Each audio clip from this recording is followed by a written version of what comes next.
परमेश्वर का हम धन्यवाद करते हैं सभी मसीह भाई बहनों को। जय मसीह की। मेरे प्यारों, आइए प्रभु का वचन सुने और अपने जीवन में जो भी दुख परेशानियां हैं प्रभु के हाथ में सौंप दे। क्या जाने प्रभु की दया हो और आप वचन सुनते सुनते भले चंगे हो जाए। तो जो लोग ने कृपया इस चैनल को सब्सक्राइब कर दे। तो आज का मैं वचन लाया हूं कि कोई व्यक्ति अपने आप को निर्बल न समझे, क्योंकि प्रभु यीशु मसीह जिसको चुन लेते हैं उससे अपने नाम की महिमा लेते हैं। तो अपने आप को निर्बल न समझे कि हम ये नहीं बोल सकते, हम गवाही नहीं दे सकते, हम प्रचार नहीं कर सकते। तो आज का यह कार्यक्रम उन्हीं लोगों के लिए है जो अपने आप को निर्बल समझते हैं। हालेलुया। तो इस वचन को सुने, प्रभु आपको आशीष देंगे। यहाँ यिर्मयाह की किताब अध्याय 1 वचन 4। तब यहोवा का वचन मेरे पास पहुंचा, गर्भ में रचने से पहले ही मैंने तुझ पर चित्त लगाया और उत्पन्न होने से पहले ही मैंने तेरा अभिषेक किया। मैंने तुझे जातियों का भविष्यवक्ता ठहराया। यह यिर्मयाह के पास प्रभु का वचन आया है। प्रभु बताए इस वचन में कि मैंने गर्भ में पढ़ने से पहले ही तुझ पर प्रभु आप पर ध्यान दिए हैं। प्रभु उसी समय आपको चुन लिए थे और अभिषेक किए और जातियों का भविष्यवक्ता ठहरा दिए। हालेलुया। तो प्रभु आपको चुने हैं। इस बात में आनंदित हुई कि आप ये न समझे कि हम ऐसे ही यहाँ अपनी परेशानी को लेकर आए। मेरे प्यारों, प्रभु जिसको चुनते हैं अपने नाम की महिमा के लिए चुनते हैं, और आपके जीवन से क्या अद्भुत काम होना है वो प्रभु जानते हैं, आप नहीं जानते हो। केवल इतना करो कि खराई के साथ बने रहो। जो वचन मिल रहा है उस वचन के अनुसार चलने की कोशिश करो। हालेलुया। और सुने इस आयत में क्या लिखा है। तब मैंने कहा, हाय प्रभु यहोवा, देख मैं तो बोलना भी नहीं जानता, क्योंकि मैं लड़का ही हूं। परंतु यहोवा ने मुझसे कहा, मत डर कि मैं लड़का हूं। यिर्मयाह कह रहा कि हे प्रभु, मैं तो लड़का हूं, मुझको बोलना भी नहीं आता, मैं कैसे सुसमाचार सुनाऊंगा, कैसे बताऊंगा। तो प्रभु क्या कह रहे हैं, तू मत डर। मेरे प्यारो, तू मत डर, मत डर।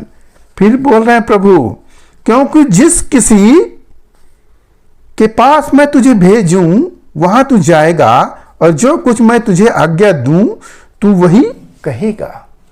मेरे प्यारो, प्रभु आपको चुने हैं तो आपको डरने की जरूरत नहीं है कि कहीं सुसमाचार सुनाने जाना होता है तो लोग डरते हैं कि अरे हम लड़का है, हमारी बात सुनेंगे नहीं सुनेंगे। आप देखेंगे छोटे छोटे लोग भी प्रार्थना कर रहे हैं, प्रभु सुन रहे हैं, वो भी अद्भुत काम कर रहे हैं।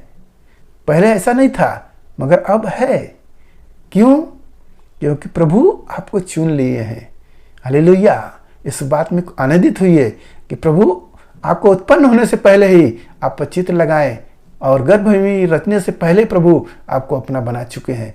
तो मेरे प्यारों, आपको प्रभु जब बुलाए हैं तो अपनी महिमा के लिए, और हमें जो कार्य मिला है हमें करना चाहिए। तो प्रभु बोले इस वचन में कि मत डर। ये ना कहा कि मैं लड़का हूं, तू जो कहने वाला है वो मैं कहूंगा। हालेलुया। जुबान तो होती है, जुबान तो होती है, परंतु जुबान को चलाने वाला कौन है? वह प्रभु यीशु मसीह है। मेरे प्यारों, मैं एक जगह प्रार्थना कर रहा था और गीत गा रहा था, और हमारा ध्यान जो है दूसरे गाने पर लगा है और गा रहे हैं हम दूसरा गाना। तो जब हम बीच में आ रहे हैं तो हम सोच रहे हैं कि वो शब्द आएगा, परंतु वो शब्द नहीं आया, बल्कि जो गाना का शब्द था वो आया। हम बड़ा ताज्जुब हुए कि ये कैसे हो गया। मेरे प्यारों, बोलना परमेश्वर की ओर से होता है। वचन को देखेंगे तो लिखा है कि बोलना जो होता है वो यहोवा की ओर से है। जो हमारा ओठ है वो परमेश्वर ही रोकता है, अच्छी बातों को बुलवाता है, गलत बातों को रोक देता है। आप पहले के जीवन को देखें, अब के जीवन को देखें, क्या बदला हुआ है। आप क्या गाली बकने वाले हैं? नहीं है, छोड़ चुके हैं।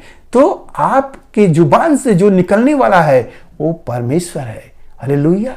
तो वो प्रभु ही है जो बताए प्रभु कि मत डर, जो कहने वाला है मैं कहूंगा। हालेलुया। और तू उनके मुख को देखकर मत डर, क्योंकि तुझे छुड़ाने के लिए मैं तेरे साथ हूं। यहोवा की वाणी है, मत डर। जिसके पास प्रभु भेज रहे हैं सुसमाचार सुनाने के लिए, तो उनका मुंह मत देख, उनको मत देखे इतने तगड़े हैं, कितने दमदार हैं, कुछ नहीं कर पाएंगे। मेरे प्यारो, हमें विश्वास करना चाहिए कि प्रभु ने हमें बुलाए हैं और प्रभु ही हमें संभालेंगे। कई ऐसे एक जगह की मैं घटना बताऊंगा कि सुसमाचार सुनाने गए और वहां पर लोग छेक लिए, अब मारने ही वाले हैं। तो क्या होगा मेरा? अगर मैं डरूं, भागूं, तो फिर मैं और भी फंसूंगा। इसलिए मैंने नहीं डरा और प्रभु से प्रार्थना किया, मेरे प्रभु तू ही संभाल, क्योंकि यह कार्य तो तेरा है और हम सब इसके लिए आए हैं, तू ही सफल कर।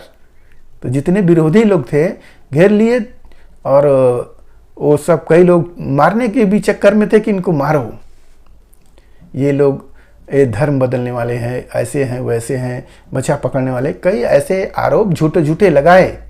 तो क्या हम फंस गए? मेरे प्यारों, नहीं।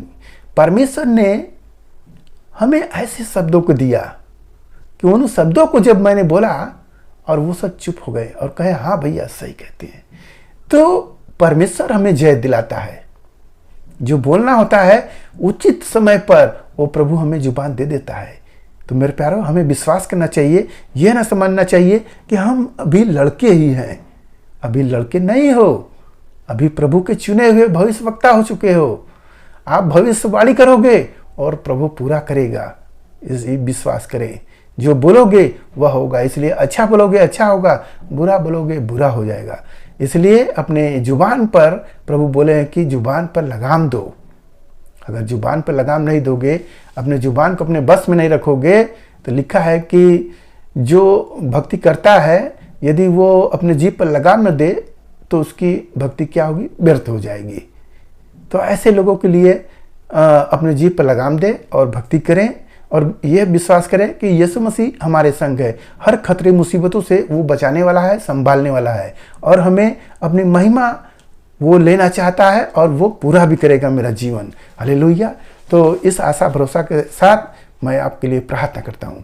महान परमेश्वर, माँ का धन्यवाद करते हैं इस मिश्रा याद के दिन प्रभु, जो ये वचन मिला, जिन्हें सुने प्रभु उन्हें आशीष मिले, उनके घर परिवार में सुख शांति बनी रहे, सभी लोग भले चंगे रहे। आज का वचन उनके हृदय की पट्टियों पर लिखी जाए। धन्यवाद करते हुए प्रार्थना यीशु मसीह के नाम में, आमीन।